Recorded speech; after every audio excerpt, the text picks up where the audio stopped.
さっきさ人がいたのずっとでしょ。うん。はい。そしたら、中に入ってたあれ順番に。今見た？どこに？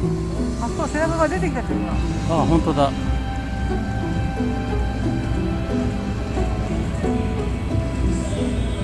動いた。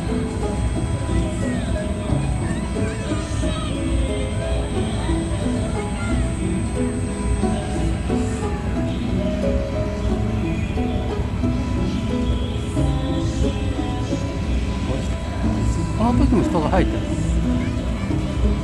ょっと下がってったね。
止まっちゃったよ。も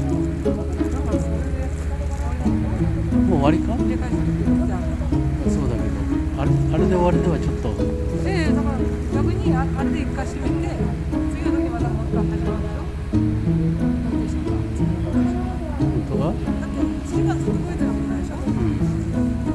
30分に1回動くんだっけ？そう。で1時間に1回入れ替えなんでしょ。所定の位置に戻りますって。